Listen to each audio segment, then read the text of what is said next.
All right, so welcome everyone. Thank you for joining the Future of Customer Success, How to Do More with Less.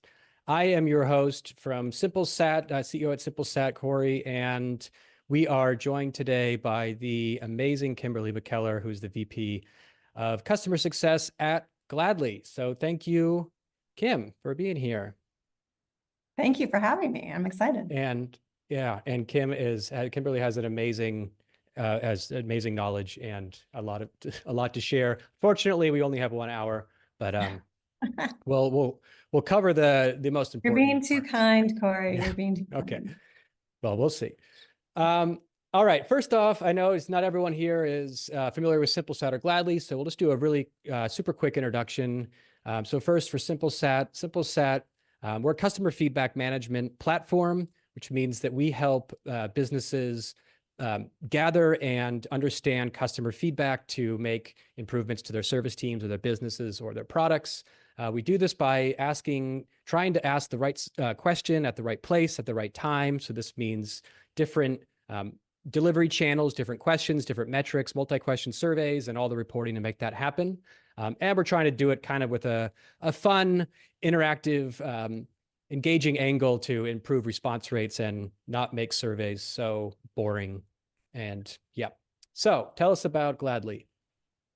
Absolutely. Hi, I'm Kimberly McKellar, VP of Customer Success at Gladly. Been here for about 5 years. So what does Gladly do? You know, when you call into a company and you go through their phone tree and you get asked lots of questions and you answer them or you punch in information and then you finally make it to a human and they ask you all the same questions all over again? Well, that's what we're trying to change. So Gladly is an AI-powered customer support platform, and it enables AI and people to work together. We're a little different than other platforms. We try to build around the customer. So we don't have tickets or cases. We provide customer service AI, but it's built to engage and not to deflect. And we really are striving to combine the best of AI with humans, not to replace them. So in a nutshell, we're doing all of that and we're trying to just keep that in a lifelong conversation that you have with your customer. So I'm blessed to be able to work with some of these brands. They are very customer obsessed. We are trying to reinvent customer service, kind of one obsessed brand by brand. So that's our journey. Great. And it's really, I'm quite familiar with the Gladly platform. We're a partner, but Gladly really seems like a product that is following its philosophy. So I'm excited to talk to you tonight about, all of your views of how customer service should be or how it shouldn't be. And it seems like Gladly was built around that, not just another help desk, and then we say, oh, throw it on the wall, here's our philosophy. It seems really connected. So it's something special about Gladly. You like to think so too. Thanks. So just a few more housekeeping things here before we get started. So this presentation will be recorded, and also we can send you these slides. If you scan this QR code, you will get our head of growth, Eric Sangerma's email address. It'll be eric@simplesat.io if this QR code doesn't work for any reason, and he will hook you up with the slides. It's recorded, so just use the chat to drop your questions. Don't worry about Q&A. It's super easy to manage in the chat, and that makes it easier also to address questions as they come up, so we don't even have to wait to the end if it's timely. Okay, it says we'll answer them at the end. Maybe we will, maybe we won't. And stick around to the end for a bonus CX maturity assessment, which Kimberly will tell you all about later. So here we go. We have kind of 4 main areas that we're going to cover. And like I was talking to Kimberly, maybe about 4 hours of conversation, but we're going to condense that into the most valuable information for you tonight. So first area here is scaling your support team without scaling costs. In other words, how to do more with less. And maybe let's start, I guess more could mean different things, like it could be more tickets, more customers, more CSAT, higher CSAT. But maybe let's just talk about personalization, how to do more personalization. And why do you believe personalization is so important today? Like, why does it even matter? Yeah, I'm sure everybody on the line, there's a lot of buzzwords in our space in general. Personalization is one of them. Everybody talks about it, but what does it mean? When we think about personalization, it's just that our customers' expectations of service keep changing and evolving. So they expect more, depending on what's being offered by a brand. Those loyalties can change quite a bit. But the nice thing about customer service or customer support is it's universal. Everybody has an amazing story about where they had just exceptional customer service. And you've also got the opposite. Everybody has an example of not so great customer service. So one of the things that we found really makes a difference is that personalization. And there's been studies to show that basically personalization can help you with things like, increasing your marketing ROI, making sure that your customers will stay with you, even if you have issues or problems. So in terms of what we see personalization, where it fits in this ecosystem is to make sure that you're maximizing everything you can to get that brand loyalty. So you don't have to keep finding new customers all the time. You can build on your base. I think one of the questions, Corey, that you would ask me before is about, is this just warm and fuzzies? And Right. Is it this just because it sounds good to put on your website, or? Actually, when they take a look at the data, it does things like it reduces your customer acquisition cost. It can lift revenue and rev generation. Like I said, it increases marketing ROI. So there's concrete examples of when customers do this well, that it actually helps in terms of retaining your business. So it does help your bottom line as well. Mm-hmm. Okay. So let's say I'm sold. I wanted to implement more personalized customer service. What are like some practical ways that I can implement this? So there's many ways you can do it. One of the ways that we're trying to do that at Gladly is with data. So the more information that you can put in front of your teams, the more opportunities you give them to make it a personalized experience. If they're looking at a blank sheet, Kimberly calls in or chats in, I don't know anything about her. There's going to be a lot of questions that are asked. But if you have data in front of your team, they can then start from step B instead of step A. So you can include information on lifetime value. You can have purchase history. You can see whether they're part of a loyalty program. You can take a look at their historical CSAT. You can tell if they're a buyer or a seller. We have brands that have different types of business models, so they can also have different types of customers in their system. Whatever you can bring into your platform to help your team identify and engage with your customer better will help with that personalization. Okay, got it. What about training or like in a QA process? Is there a way to emphasize the importance of personalization? In terms of a QA process, I think when people are doing QA on their teams, they're basically looking for, they kind of have a checklist of things that they're looking for. And so if you do have teams that aren't using the resources that you have available to them, that's a great coaching opportunity to say, hey, this is an opportunity for you to really make sure that you're looking at all the data that we're providing to you and also get feedback from the team. They can say something like, it's too overwhelming, there's too much information, I don't have enough time. And so that can help you tailor what you're doing with your teams to make sure that they have not only that you're providing the resources that they need, but they're also using them. Okay. It's because it's weird. Oh, so sorry, go ahead. Another way, I was focusing on the data, but you were saying just from a practical standpoint.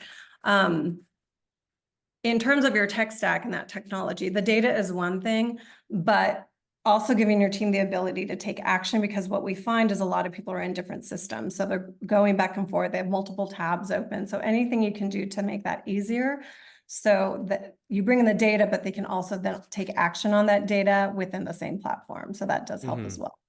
Okay. And Yeah, we that makes spend sense. more time just talking to the customer about the customer's needs versus focusing on the task and getting over to where they need to take that Okay, action. that's a good point.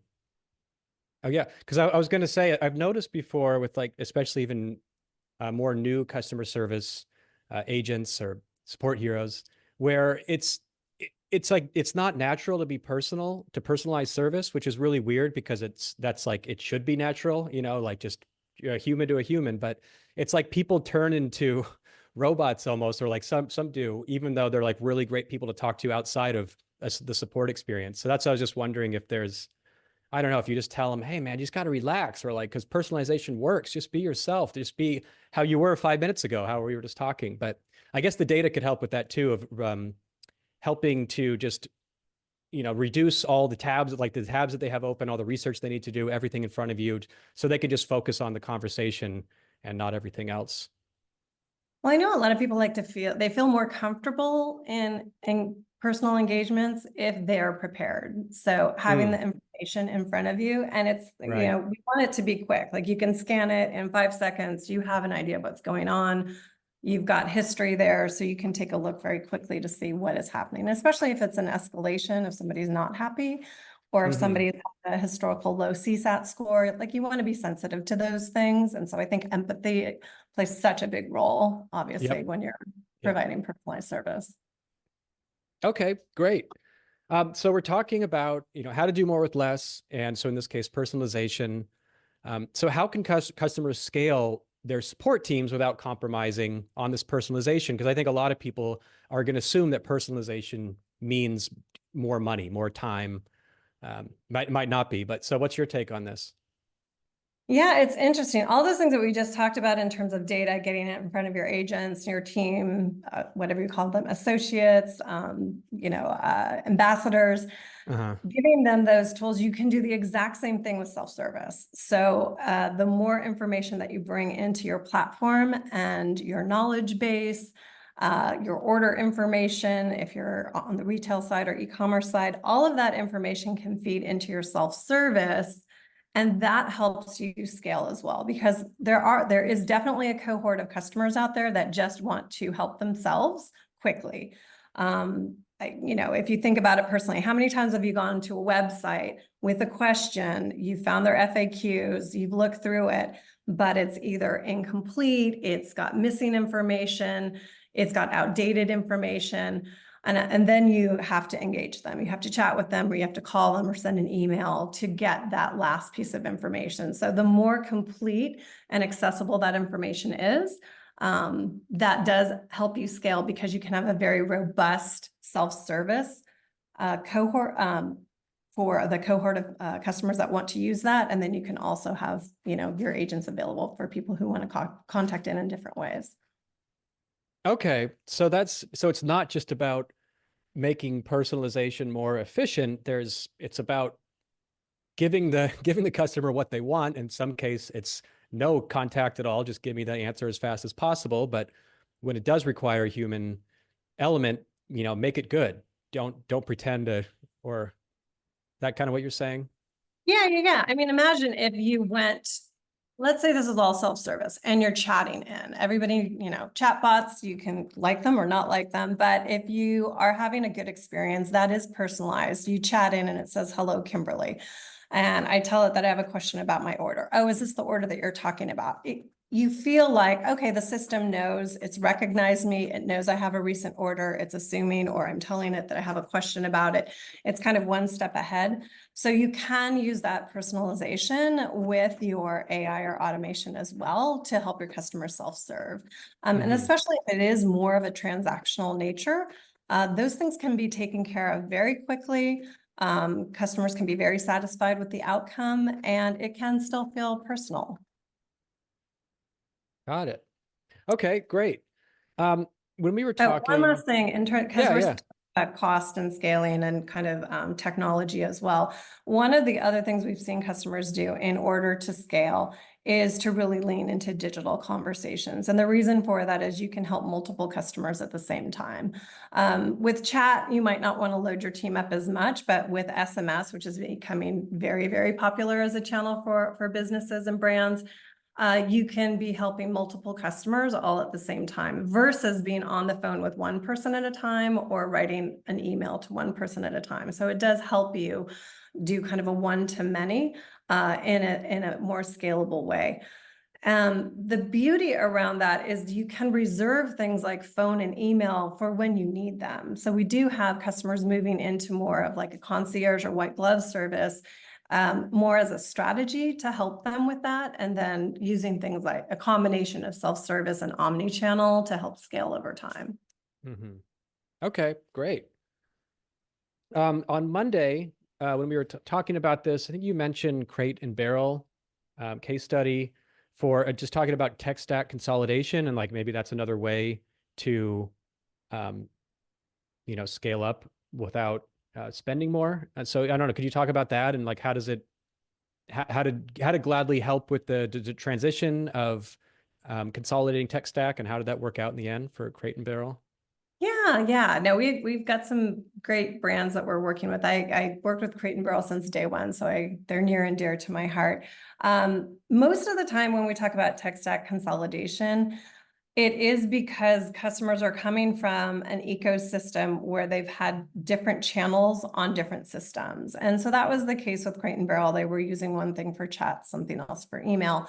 So they were able, I think they told me that before Gladly, their team had to log into six different systems. And then after Gladly, they only have to log into 2. So it really helped in terms of not only the context switching that they had to do throughout the day, but just like reducing those areas of friction. And I think that a lot of folks are experimenting with different channels. Not everybody's doing all channels right now, so they might be adding SMS or they're adding chat for the first time, depending on how their staffing is and what they want to be doing in terms of their channel mix. So, but most of that tech stack consolidation comes from having channels in one place versus in different places. Mm-hmm. And then, so SimpleSat is an integration partner with Gladly. Are there cases or situations where you'd recommend not consolidating or telling your clients to keep using SimpleSat? Absolutely. Or any other integration? Yeah. Yeah. There is no perfect software. There's platforms that like to say they're an all-in-one stop shop, but what you find is there's usually it depends on what you're looking for, right? So they might not have strength across absolutely everything. So very commonly our customers are using a separate vendor for things that are outside of the channel mix, for instance, CSAT. So having a CSAT vendor, CSAT is very important to most of our customers and something to measure and analyze on its own. But we still want to integrate that information into the platform. So that's what's great about having the flexibility of bringing information in. It can be from different vendors. It can be from different systems. We don't replace a CRM for customers either. So usually they're bringing in either OMS data, CRM data, CSAT data for workforce management. So those are things where we don't recommend consolidating because you have, they serve different purposes. But we try to make those integrations as seamless as possible. So whatever you're using, you can apply that and bring it into Gladly. Okay. Well, great. Thank you. I guess so. If anyone has any questions, I think we have like 5 minutes, or we can put them at the end. I think maybe there is one Q&A here. 1 second. Okay, that was about the synchro thing, which I'll answer later. If anyone has any questions about personalization, you could ask that now. Otherwise, you can just save it for the end, because our next topic is going to be about integrating omni-channel support for seamless experiences, which we've kind of already started covering a bit, but we can give it the spotlight now. All right, let's give it a go. So we kind of touched on this, but so what are the primary benefits of providing omni-channel support, and how can companies effectively integrate various support channels like email, chat, phone, and social media? So like, I don't know, like how do you make this work? I think we hear this a lot where people say, meet your customers where they are. I think I actually have that on my LinkedIn profile.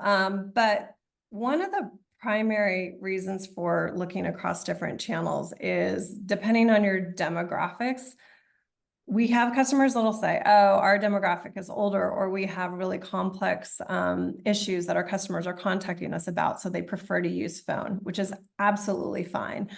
But the thing is that not everybody wants to use the phone. There's people who prefer to communicate with you on the go, or they like to have everything in writing. So just being able, we have a lot of customers like, I don't really care how people contact us. I just want to put all of the offerings out there so they have a choice.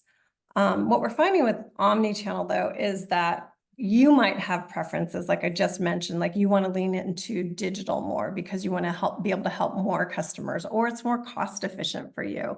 Talking to somebody on the phone can get very expensive because of the fees that are involved with that. Because you're paying for the amount of time somebody's on hold, you're paying for the entire time that you're talking with them. You're only helping one customer at a time. So it's a rather expensive channel to maintain. So if you're looking to balance that, like still offer it, but balance it out, then that's when you'd want to look into ways to switch some of the channel mix at your organization. Have you seen, yeah, go ahead. Yeah.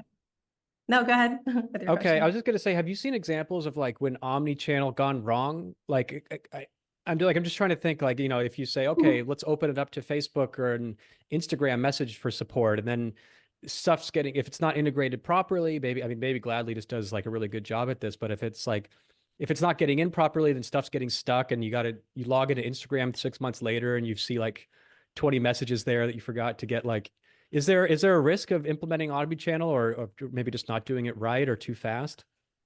Yeah, there's a lot of considerations, and customers get kind of nervous about adding channels that they haven't been using in the past. It really depends. It comes down to staffing and being prepared for that, right? Because if you're some of it's shifting, and I have an example of what that actually looks like. If you are saying, we want to decrease the amount of phone hours that we provide, and we want to shift folks over to SMS. You have to make sure that you're staffed up for that, because if they're all on phones all the time and they're not able to take messaging, then you will get a backlog. So it really comes down to the staffing and the amount of time that you want to provide those channels. And we do have customers that will have messaging available longer than they have, say, voice available, or they might limit their chat hours to just their peak times when they know customers are in front of computers and want to be chatting with them, or they're on their mobile app and want to be chatting with them. So it depends on the business. And those are things that we walk through with customers during implementation to make sure that we understand what their business model is and what they're trying to get to. And then we can always start small.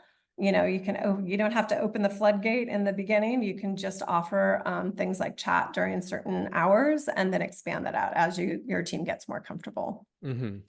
We have had some customers say, hey, this is great, we love text, let's just post the number and have everybody start to text in. And they have been overwhelmed, so they've had to, learn how to scale that back a little bit. And there are ways to control those things. You can, by the order, we've actually found the order that you list how to contact you on your website has a huge impact. People tend to do the thing that you list first. So if you're trying to de-emphasize voice, you can put it last, or kind of put it someplace else on your website. Or we've had customers just basically hide their phone number completely because they don't want people to use that, much longer. Yeah. Okay. And like, do you have any like, how do you choose what's right for you? Would you just recommend experimenting, or is there any other way to know? Yeah, it really depends on what your business goals are, right? Like if you're saying, look, I cannot increase, staffing or headcount over this next year, but we are seeing a tremendous growth in the number of inbound contacts that we're having. That's a lot of times when people try to shift over to digital. And I think actually we have an example on the next slide. I think that's where we put it. Yeah. Is this? So this, oh, cool. Yeah, so this is an example of a customer that did that. They weren't, so the yellow at the top is SMS. They didn't have it when they first started, and they decided that they really wanted to shift their channel mix. You can see voice is in the purple at the bottom. It stayed about the same, give or take around 10%. But what really changed was email. And they did not prefer email as a channel. It had the lowest CSAT out of all of their channels. It took a lot of time.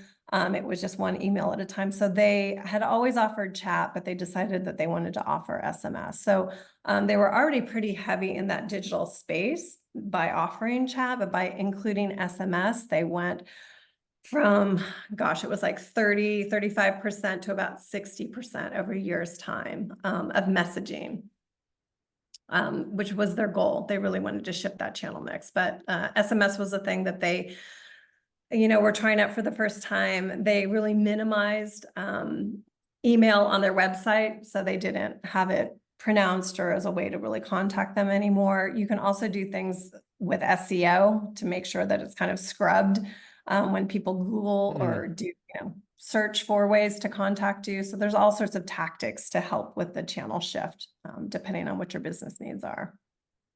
Okay, so this is like a year and few months. How do they feel, this customer at the end? Is it better after they change Yeah, this no, I mix? mean, that was their goal. And it's so funny. We have so many customers that we love voice. We'll never get rid of voice. We have other customers that don't use voice at all. We have some customers that email is their primary channel. We have other customers that can't stand email. So really, we just see, depending on the business, all sorts of flavors. So for this particular customer, they were very happy because this was their goal. Okay, great. Any other real world examples, or is it? Like I said, these are common. We've had some customers do more extreme things, like I mentioned, like turn off phones completely. Like we used to offer phones and we've decided we don't want to. We actually work with Breeze Airways, which, believe it or not, is an airline that has no voice at all. So everything is done through digital channels, and they've been very successful. They consider themselves technology first company. And they're very interested in things like self-service, AI and automation, but they run their whole contact center without voice. Wow. With the powered by Gladly. Powered by Gladly. Let's see here. Is there anything? Okay. Really So, keep costs down for sure. oh, I bet. So how does this, so SimpleSat integrates with Gladly. So how does this help with the whole omni-channel and personalization thing and just making support better? So leveraging CSAT and Gladly can take different forms in terms of what you want to do with the information. So one of the things is you can programmatically attach a task to a CSAT score that is at a certain threshold. So our customers define what that is. If it's CSAT lower than X, then we do this with it. We take an action against it. So that's one thing you can do with it. Another thing you can do is to use those CSAT thresholds to then route customers to either a retention team or a white glove service team. You might have something set up where you want certain scores, either high or low, to go to designated folks on your team. So those are some of the ways that we've seen customers integrate their SimpleSat, CSAT data into Gladly and then take action against it. What was the term? I think it was you were using on Monday. It's like you bump it or something, or you push it to the top. What was that? Yeah, we have a function called People Match where you can boost. Boost, that was it. Yeah, you can boost people in the queue based on certain attributes, and CSAT is one of those. So is that like I'm really interested in this feature, like a triage function or more of just prioritization? Yeah, so an example of what that would look like is if a customer came in and they had low CSAT, you could apply a boost to it that basically says put them, route them first. So they would jump the queue. So basically you're telling the system, they've been unhappy in the past. We want to make sure that they're not waiting extra. That's really cool. That's just a great example of automation making things better. Absolutely. We're excited about all Okay. and that's Yeah. why we encourage customers to bring as much information into Gladly as possible, because once it's there, you can do really cool stuff with it. Right. Yeah, not that you can't without it, but it does get more interesting and gives you more options. Yeah, just if you're not using Gladly, just I don't know, just knowing the concept of the boost is cool. You could say there's, I don't know, a few different factors, CSAT, wait time, I don't know, type of customer, but great. Okay, moving on. Ready? Yeah, ready. So, what are some best practices for collecting, analyzing, and utilizing customer data to drive personalized experiences? Yeah, we're talking about data a lot. So we work with our customers during implementation to identify what data is going to be the most important for them to bring in. Because again, we talked about all the different systems that people have, our customers have. They might not want to bring all of it into Gladly or their customer support platform, but having that conversation to really see what are your business goals? What are you trying to achieve? Where are the gaps that you've had in the past? And then working with customers to say what is the most appropriate level of information to bring into Gladly is what we do in terms of making sure it's there. Once you have it, like I said, there's things that you can do with it in terms of prioritization, making rules, et cetera, to get customers where they need to go. But the way that we think about data is it kind of works in three ways. There's historical data that you can bring in and make sure that it's right at your agent's fingertips so they don't have to go searching for it in other systems. And it helps them personalize that experience with your customer, right? They can say, oh, I see you are XYZ, a credit card holder, a loyalty member, you've been with us for the past 5 years. Thank you so much. So that all of that information, and you've experienced that, there's some brands out there that do this very, very well. So that's one, one aspect of it. The other thing is the taking action part, right? So not only can they see it, but they can actually do something with that information within the platform. They don't have to go someplace else to take that action. Right. But yeah, the last thing that we do with it is, the one I've been talking about the most, which is to use that information to route and prioritize customers differently. So those are the three ways that we think about bringing in data to make sure that experience is, as rich and robust as it can be. So Gladly is all about pulling in as much data as possible. How do you make sure you don't overwhelm the agents with too much data?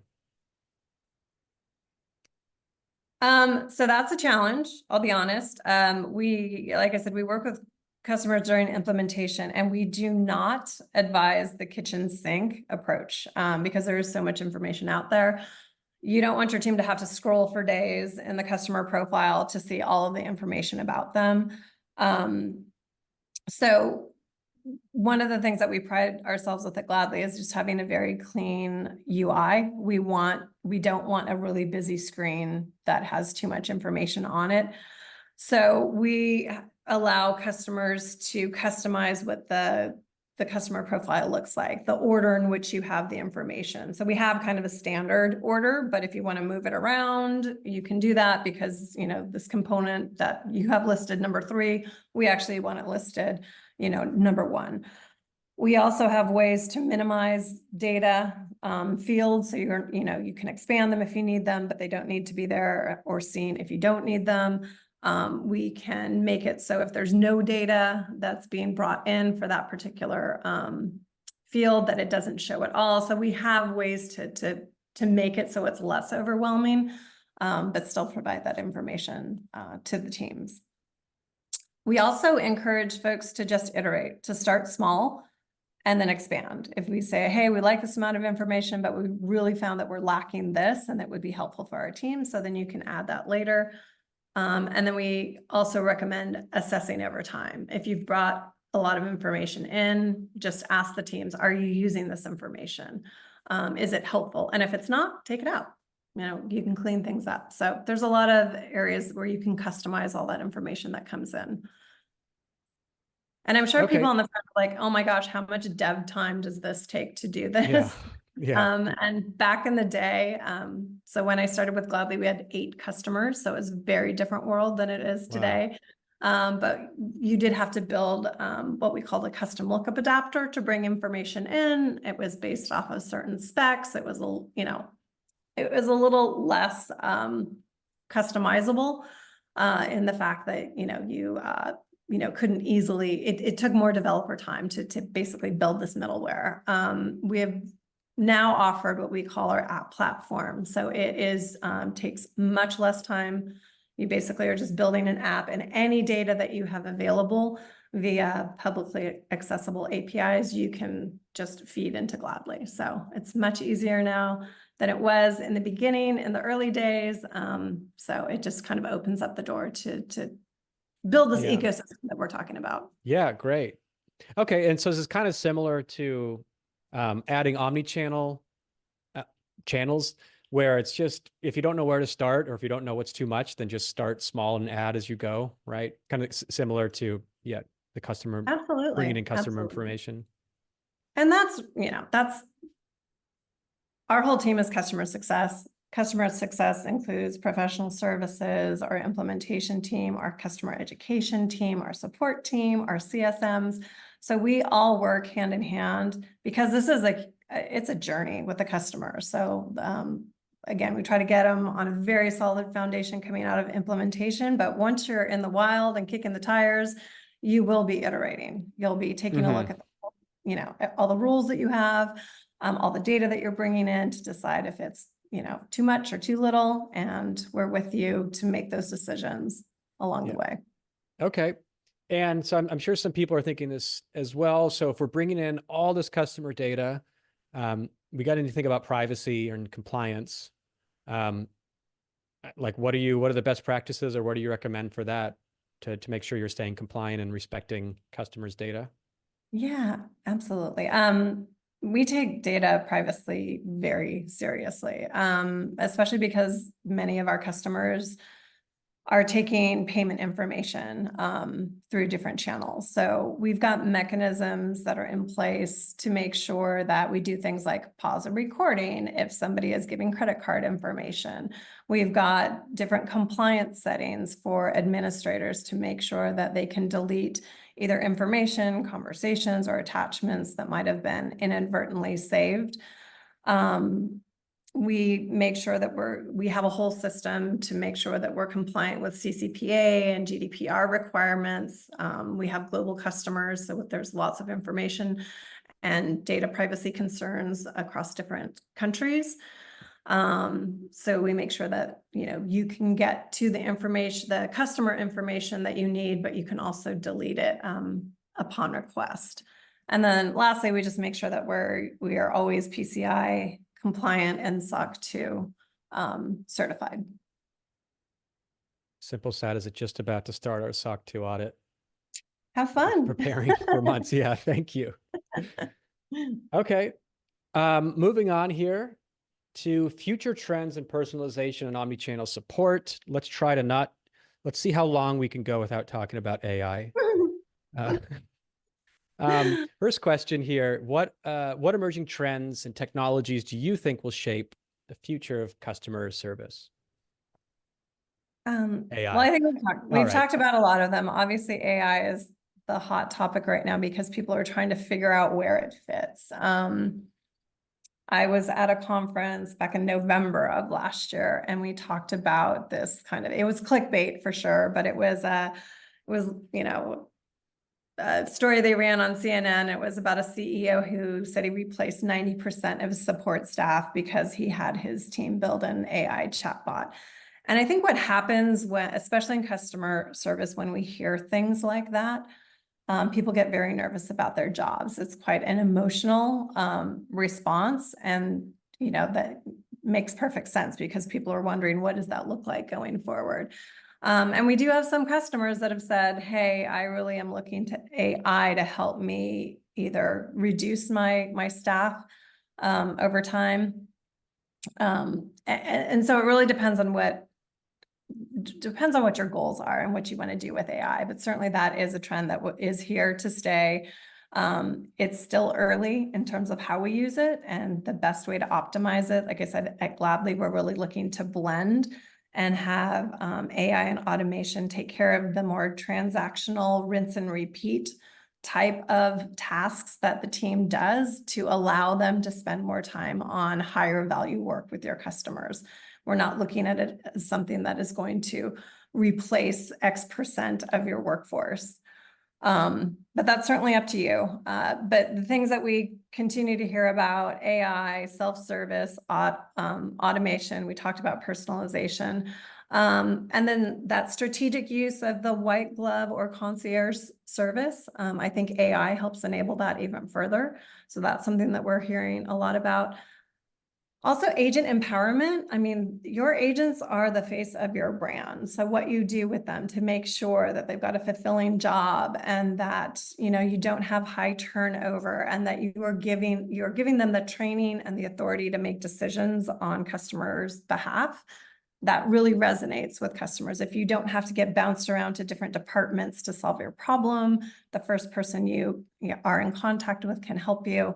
That really goes a long way for your brand. So making sure that your agents are empowered. If you have happy agents, you can have happy customers. Mhm. And then the last one I'll talk about that we're hearing a lot more is proactive versus reactive. I think many contact centers we're here to get questions from customers, many times complaints or, issues that customers are having. But if you have a line of sight to say, hey, we anticipate that there will be a lot of questions about these things. We've built things into our platform that are dynamic, so you can get out ahead of some of those. So that's that proactive communication that also customers appreciate. Oh, hey, I didn't have to contact you because you already told me. I think the most common thing that people are used to is when you purchase something, you get proactive communication about the journey to your house if it's getting delivered, right? Mhm. Your order's been received, your order's been processed, your order's out for delivery, that kind of stuff. But you can apply that to other contact center topics as well. So we're seeing more and more customers that want to be proactive in their communication. You said that the white glove, what was that? It's like a use it strategically, or what was that? Or Yeah. So instead of and like having and how can AI, and automation help with that? Well, if you're identifying those tasks that the team spends a lot of time on, like I said, the rinse and repeat, the more Mhm. transactional, if you give the AI enough information, it can be only as helpful as you let it, right? And we'll talk about this a little bit more in terms of, whether it's a policy enforcer or not. But if you Mm. give your AI data and the parameters, the guidelines in which to operate, and it can take care of some of those things, it allows your team to focus on different types of issues. So it also brings up the question, and this is a future trend, is how are you going to be training teams? What kind of is it going to change the profile of the people that you want to hire into your contact center? Because you have them focusing on different types of issues, or this allows you to create a whole separate team that can maybe do something different that you haven't been able to do before because they've been working on tasks that are, all the cancel orders or shipping labels or returns and exchanges and things like that. Many of those, depending on your business, can actually be handled by AI and automation. So just trying to figure out what it looks Mhm. like in terms of that team, advanced care team or concierge team. Sometimes they'll have like a business sales team. So it depends on the customer, but we're finding that more and more of those kind of specialized groups are starting to crop up. Okay. And then, so how can companies prepare for this? I'm sure a lot of people have like AI automation FOMO because they hear about it 50 times a day and think everyone else is doing it. But I don't know, like, should we be rushing into this, and how should we be thinking about this? Yeah, the big takeaway that we got from our customer conference is there's not one way to do AI. I think people do kind of feel like it's a race, but we're finding that people want to ease into it. So they might be using AI first to help their teams internally, and then they're working on the strategies of how they want it to interact with their consumers or their customers. And that's absolutely fine. So there's a lot of questions. I think you asked what people can do to prepare. You really have to think about what ideally you would want AI and automation and self-service to take care of. What do you want to chip away at? And what are you going to do to enable that to be successful in a way that's still personalized, still meets your customers' needs, and then frees up time for your team to do something else? And those questions I just talked about before. Will you be training your team differently? Will you be looking for a different type of profile of people to help as your needs change over time? So those are things that, customers need to start to think about a bit more. And like I said, the AI can only do as much as you allow it to. So if you're like, I want to use it, but I don't want to give it a lot, it's not going to be able to do much to help. Okay, that makes sense. And then finally, you started talking about this a little bit, but about like the policy enforcer for AI, and how does that affect CSAT or customer sentiment or loyalty in any way?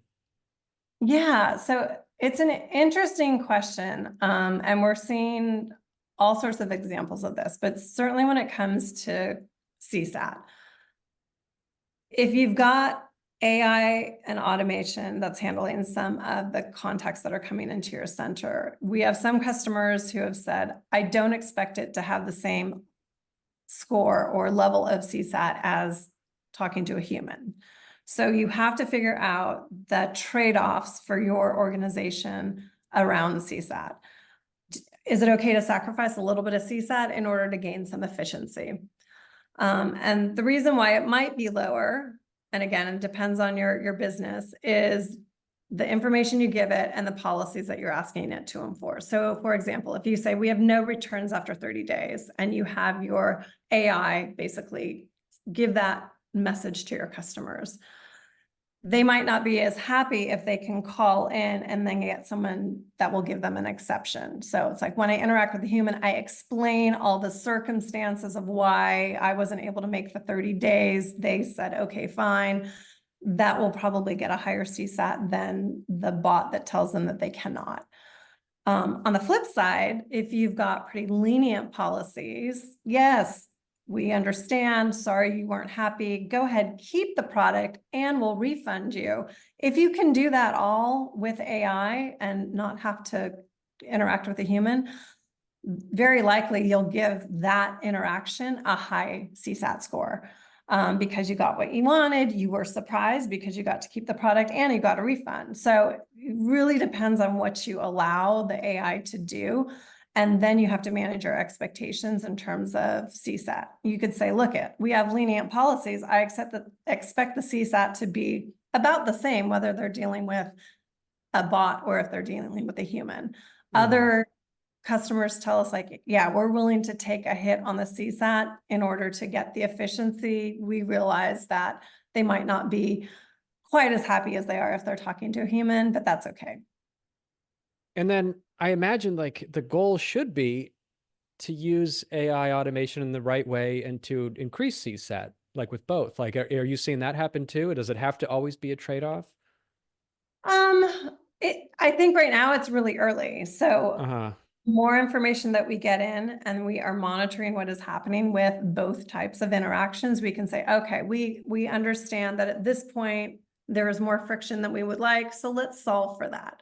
And we can make that AI experience not only complete, so they can actually get to a resolution without having to, interact with a human, but we can also increase the CSAT to make sure that that experience mirrors more like what they would get if they were talking to a human. Yeah. Okay. That makes sense. Okay. I think we have to wrap this up. We could talk for days. So Q&A here. There's one question. Kimberly, can you see this in the chat from Andrea about reporting? So the question is, if not, I'm just going to read it out. Can you get into reporting? How to get the most out of reports on Gladly with all things integrated from SimpleSat, for example. All of our feedbacks are tagged with the topic SimpleSat, but when I want to pull SimpleSat's report and see the other topics they've applied to identify that the main issue was, it does not give me the option. I'm not familiar with how to answer that. I don't know if you can. I'm reading it here. Yeah, so the topic report, I'm not sure if this is a specific Gladly question, but if you are applying the CSAT vendor as a topic, it would show up in our reports as a topic as well. And we show, so we apply topics or dispositions to the conversation level. And you can have multiple topics for one conversation. It could be because the conversation pivoted over time, or it could be that there was just multiple issues happening. And so, yes, you could look at anything that has your CSAT topic plus any other topics in our topic reporting. Does that answer your question, Andrea? Thank you. We did it. Problem resolved. Any other questions about anything we've talked about? Let's do maybe a quick recap of all the amazing information that we have learned and shared about scaling your team, about personalization, omnichannel, how to get that working, case studies of how you could gradually get it going, keep experimenting what's right for you, using customer data for everything great, and then the future. Do you have any questions, Kimberly? Yeah, I have a question for you, Corey. You had mentioned something about, since we're talking about topics, either auto applying topics or using things for sentiment analysis, basically some things that you guys have coming down the road. Mm-hmm. Yeah. So it's simple. So we're trying to get to the AI game too, but doing it, having to make it work, not just jump on the bandwagon and say that we're a AI powered company now. Where one thing, it's a request we get a lot, which is about sentiment analysis, sentiment and topic detection. So what we're going to be doing, we have all this data so we can read all these responses and then tag them with topics. And then every topic is going to have a sentiment. So you can see if, and I'm seeing this a lot because we're training the data set now and looking at data and what the topics look like. There's actually a lot of mixed sentiments in a single comment. Your product is great. I love you guys, but it took too long to arrive, so that is product quality positive, delivery timeliness negative. So we're really excited for this feature that's going to be attached to every answer. So it's not just now in its simple set feedback, it's just basically a positive or a negative response. But there's a lot of nuance there where it actually could have been a positive 10 out of 10 NPS score, but they still have things to say about the product. Or I'm sure maybe another example, it's with agents, you get a great CSAT score because they go, yeah, Kimberly was great, but your refund policy sucks. You know what I mean? So that's the kind of stuff that we could be uncovering where your CSAT score is still great, but the fulfillment team or the product team gets their feedback as well. So we're excited for that. Should be ready in a few weeks now, getting out. Congratulations. Yeah, thank you. Super new to it. I think we'll do a quick poll really quick. Where's the poll? You got a thumbs up from Andrea on the sentiment tags. Cool. Watching the poll. Sorry, can't multitask. All right, you should see a poll up here. It's going to be a few questions. How much did you get out of today's session? How would you like us to help you? And you can ask for demos from SimpleSat or Gladly or something else. Or you can opt into our next CS webinar, and that's easy. We'll just add you to the calendar invite. You don't have to go. You're not committed, but it makes it easy so you don't have to keep watching for emails. I'm not going to share these results, so feel free to be honest how you feel now and leave this up. And while I leave that up, Kimberly, can you explain what this is all about and how they can take advantage of it? Can you see my screen right now, the bonus? Am I still sharing or no? Or yeah, you are. Okay, cool. Yeah, so this is just, it's taking a lot of the things I think my answers were, it depends on your business, and it's because we work across a lot of different brands and a lot of different industries. So this is just a little assessment that you can take to evaluate where you are in your customer journey right now, and just different types of tips that you can apply, some of the suggestions that we talked about today, but things to just think about. So just, we have some customers like, hey, we're just coming off of Gmail and answering phones on our desks right now. So moving over to a platform that offers, omnichannel and AI is a big leap for us. And so, again, we have an amazing implementation team that works with customers and goes through all of the different considerations and what they're ready for. But this is just a nice way to say, like, where are we in this part of our journey and where we would like to head next? Okay. So if you're interested, scan it. And finally, thank you, everyone. Thank you, Kimberly. Thank you, guests, for attending. If you scan these QR codes, you can get a demo from SimpleSat or Gladly. And of course, you could just go to our websites as well and find that. Any closing thoughts, remarks, Kimberly? No, thank you so much for having me. I know it's a busy time with summer and things like that. So I appreciate everybody taking the time out today to Yeah, thanks for joining. I know I learned a lot and super excited about continuing to work with Gladly. We are too. Thanks so much. Okay, thanks everyone. Have a great day. Bye. Bye.